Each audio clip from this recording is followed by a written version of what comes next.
This woman's name is Ada Harris. She's a very kind person, sincere, and often helps the people around her every day. Harris worked as a part-time cleaner in 3 houses of wealthy people in London, namely the house of a man named Newcomb, the house of a rich and stingy woman, a stingy Lady Daunt, and the house of a beautiful but careless girl named Penrose.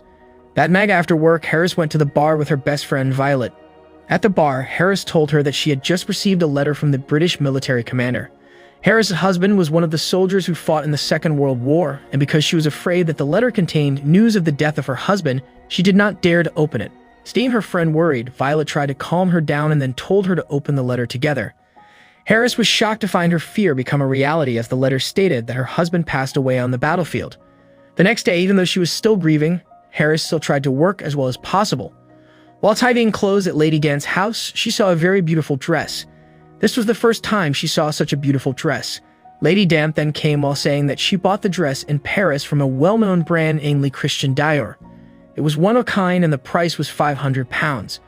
Hearing the story just now, Harris was shocked. She didn't think that a dress could be that expensive. That night, Harris kept thinking about the dress. The beautiful dress belonged to Lady Daunt earlier. She was determined that from now on, she would raise a lot of money so that she could buy a dress like that too. The next night, Harris invited Violet to gamble on a football match for Manchester United against Blackpool. When they heard the sound of an announcement on the radio, Violet bet on the wrong team. She placed a bet on a team as big as Manchester United, but the team lost instead. Violet was disappointed, but when she was about to burn her slot ticket, suddenly, Harris shouted, saying that she won. It turned out that Harris bet on Blackpool instead. As her best friend, Violet was happy with her and asked what Harris would like to use the prize money for. While smiling, Harris said that she would buy the most beautiful dress in the world. They passed and Harris got more excited to collect the money. She even took a few additional jobs so that her target could be achieved. She felt that her dream would come true, so she started to make a passport to go to the city of Paris. One afternoon, while at work, Harris asked Lady Daunt when she wanted to pay her salary for the last month. Harris really needed her salary to go to Paris, but even though she hadn't paid Harris's salary, instead of paying straight away, Lady Daunt kept calm while saying that this month she had a lot of expenses, so her salary would be paid along with her salary next month. One night, when Harris came home from work, she found a diamond ring dropped on the side of the road, because she didn't want to take something that wasn't rightfully hers. Harris immediately handed the diamond ring over to the police station. At home, while Harris was sewing, Violet came and then took her to the dog racing betting place. After being forced, Harris finally agreed. When they finally arrived at the betting place, Harris saw one of the dogs there, and as if she had a vision, she immediately bet on that dog. She was so sure she decided to bet all her money on the dog. It happened that the counter clerk was a friend of Harris named Archie. He warned Harris that the dog chosen by Harris would not win, but she still believed in the dog and insisted. Soon, the dog races started.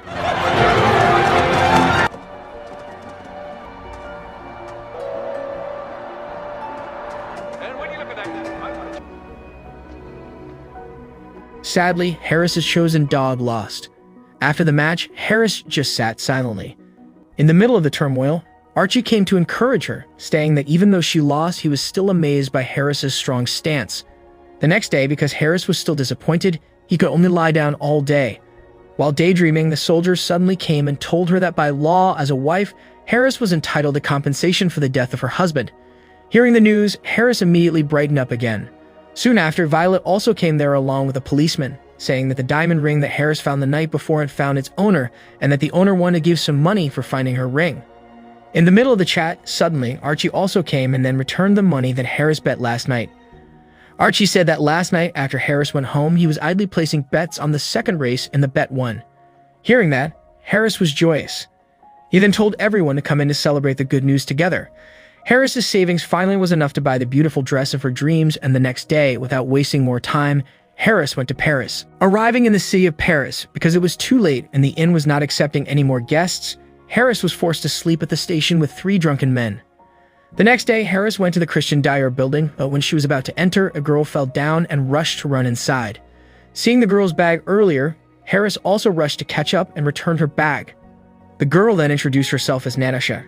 After Natasha left, Harris filled out the guest list first at the reception desk, but when the manager named Colbert saw Harris' appearance, she immediately kicked him out. Irritated, Harris took out all her money to show that she was capable of buying the dress there. Suddenly, a nobleman named Marquis. He defended her and then said that Harris would come in with him. Hearing that, Colbert finally let her enter. Inside, even though they had just met, Marquis treated Harris very kindly. He also told her that soon, there would be a fashion show with several choices of dresses, so that Harris and the other guests could look at the dresses the models were wearing. Soon the fashion show started. When the fashion show was over, Harris fell in love with dress number 89, but unfortunately, when a staff named Marguerite wanted to take her order, a noblewoman, a VIP customer, suddenly snatched the dress of Harris' choice. Marguerite then suggested why did Harris just buy dress number 73, but because from the start Colbert didn't like Harris, she tried to kick her out again in a subtle manner. During the heated argument, the accountant staff named Fauvel came. Colbert underestimated Harris, saying that she wouldn't be able to afford the high-end and expensive dress of Christian Dior. Colbert added that Harris wouldn't have the money to stay in Paris for 2 weeks, and if she returned to England, she wouldn't have the money to go to Paris again. Since dress number 73 was still on pre-order status, it would only be finished in 2 weeks. To hear Colbert's explanation, Harris was very disappointed, but her luck had not run out. Fauvel was happy to offer Harris to stay in his apartment for the next 2 weeks. It happened that his brother's room was empty because he was going on vacation. For Fauvel, a customer who had come all the way from England couldn't leave without getting what she wanted. Harris was moved and immediately accepted the offer. Harris was then taken to the fitting room to record her dress size. When she entered, all the employees greeted him warmly. They were amazed that people from the lower classes like Harris could achieve her dream of buying expensive dresses. After the fitting, when Harris was about to go to Fauvel's apartment, Natasha showed up and offered a ride around Paris. That night, when Fauvel came home, he was surprised to see Natasha at his house. It turned out Harris was the one who had invited Natasha to join them for dinner. When they were eating, Fauvel asked why a famous model wanted to eat in his house, especially because Natasha's boyfriend is a rich person. Hearing the question, instead of answering, Natasha instead diverted the topic. Seeing the behavior of the two young people in front of her, Harris realized they liked each other, but there must be a reason why they couldn't be together. The next day, Harris had become close with all Christian Dior's staff. Marguerite was so close to her that she even shared a secret that a big brand like Christian Dior was actually on the verge of going bankrupt. Lots of customers complained that Dior's dresses are indeed beautiful, but it was very difficult to find matching accessories that match the beauty of the dresses, and even though the employees have repeatedly asked Colbert to talk to the owner to ask him to make accessories too, but Colbert got angry and even threatened to fire them. Hearing the story just now, Harris was surprised. After the fitting was over that day, Harris met Marquis. He then invited her to take a walk to his favorite florist. There they chatted about their life. In the middle of the chat, Marquis gave Harris a rose and said that when she could finally use her dress, she would look stunning. Hearing that praise made her heart bloom. That night, Marquis took Harris to a restaurant for dinner. There they met Natasha and some of Dior's investors. After they both ate, they danced until late the night. After coming home late at night, Harris was late for the third fitting, and according to the agreement, Colbert canceled the dress that Harris ordered, and even though Harris had tried to beg, the rules had said so. Seeing Harris, Marguerite approached her and tried to cheer her up. After coming all the way from England so as not to feel in vain, Marguerite then invited her to secretly see the process of making Dior dresses in person. After Harris witnessed the making with her own eyes, she was so amazed. Harris even said Dior was not just an ordinary brand, but a brand that created masterpieces. Soon after, Colbert came and saw Harris there. She got annoyed and then invited Harris to her office. Colbert asked why a cleaning service like Harris bought a Dior dress. He said that Dior's dress was a masterpiece that only rich people should wear, not a maid's. Even though she was offended, Harris still smiled. In the middle of the conversation, Natasha suddenly came to give flowers to Harris and told her that Marquis was the one that left the flowers for her. He had also left a message that he really wanted to meet Harris again. Hearing that, Colbert was confused about why a nobleman wanted to approach Harris. At night, Fauvel invited Harris to take a walk. Fauvel talked about the problems that Christian Dior was facing. The fakest brand was now really on the verge of going bankrupt. While chatting, they saw Natasha and her boyfriend going to the cinema in a luxury car. Harris there said that he knew Fauvel indeed liked Natasha and that Natasha also liked him. When he heard Harris' words, Fauvel wasn't sure. He had no chance against Natasha's rich boyfriend. Feeling it was no use thinking about it, Fauvel changed the subject. He asked what had made Harris stunned by Paris during her time there. Hearing that, Harris was silent. In her room, Harris kept thinking about Fauvel's words. Harris suddenly remembered all the gentle treatment of Marquis. She felt maybe it was time for her to start trying to open her heart to another man. The next day after meeting Harris, Marquis took her to his house. There, Marquis showed some photos of when he was little. He then told Harris that he and his late wife had known each other since elementary school. At school, there was a janitor who was very kind to them both. The reason why Marquis was kind to Harris was simply that she looked just like that friendly janitor.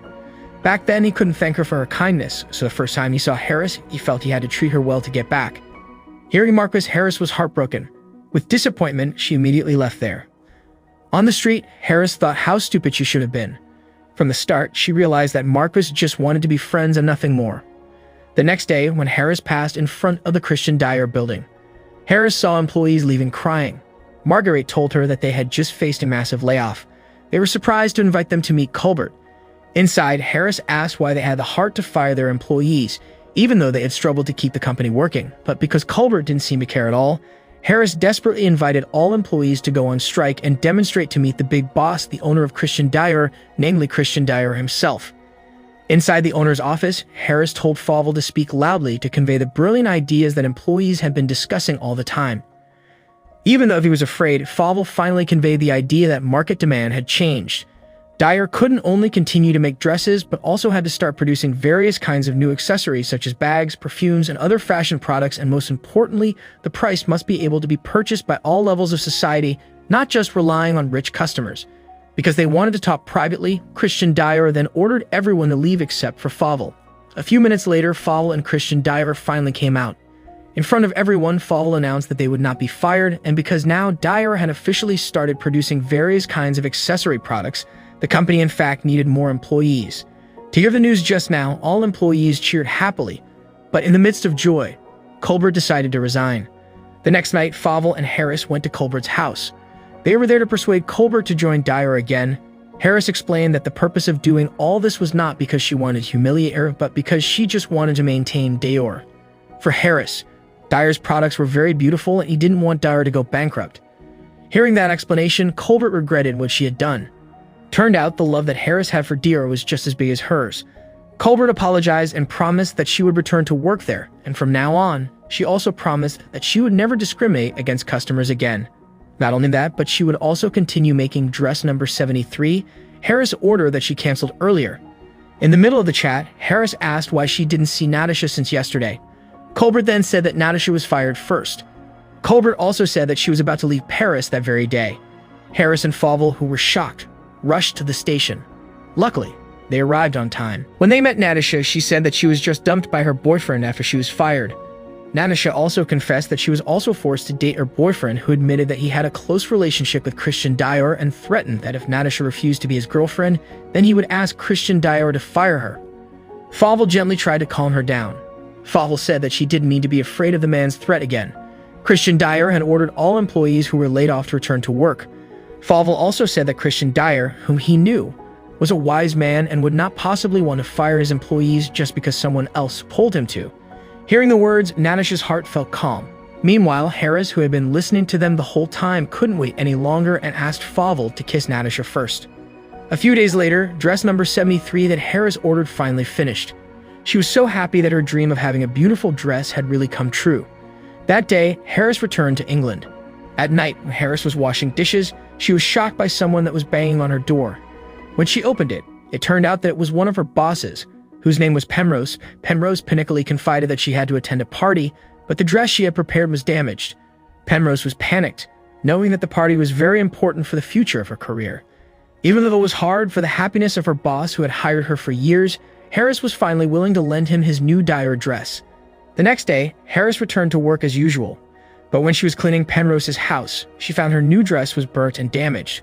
On top of the dress, there was a letter from Penrose saying that last night she carelessly burned Harris's dress because she was too close to the heater. Harris was heartbroken. She then decided to stop working there at that very same moment. That night on the bridge, Harris was silent, contemplating the happiness and dreams that she had been fighting for. Now they were destroyed in just one night. A few days later, Violet came to visit Harris's house and then showed an article about Harris's dress that had been destroyed during a party. Knowing that the dress was only one of a kind in the world, the news quickly spread widely. Reading the news, Harris's heart was getting sadder. As her best friend, Violet tried to calm her down so that Harris was cheerful again. Violet also invited her to go to a dance party tomorrow night. The next day, Harris returned to work at Newcomb's place. He then cheered Harris while saying that he had read the news about Harris's Dior dress that was damaged. Newcomb said that someone who had set foot in the city of Paris would definitely get lucky, so Harris just needed to be patient. He believed sooner or later her luck would surely come. After cleaning Newcomb's house, Harris went to Lady Gant's place. When she saw a dyer dress in the closet, Harris' heart ached. Shortly thereafter, Lady Dant came and arrogantly talked about the news. She said that the owner of the dyer dress, which was damaged by Penrose, had a name similar to Harris' name, but she was sure that was not Harris because she was poor. When she heard the insult, Harris was fed up. She firmly said that she wanted to resign and asked her to pay all her salary that same night. That night, before going to the party, Harris got a bouquet and a package. The package was from Christian Dior. Inside, there is a letter from Colbert. Colbert told that since Harris' arrival, the atmosphere in Christian Dior was much better. Sales had increased sharply.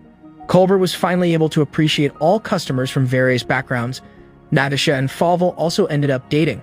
Mark was also sent flowers as an apology and a sign of friendship. Colbert said that the news about Harris' damaged dress had spread all over Paris. Coincidentally, the noblewoman who used to snatch dress number 89 canceled her order because her husband went bankrupt. So the big boss, Christian Dior, immediately made dress number 89 with his own hands as a special gift for Harris. Not only Christian Dior, but all employees also came together to help. Reading Colbert's letter, Harris was so moved. That night, Harris went to the party wearing her Dior number 89 dress.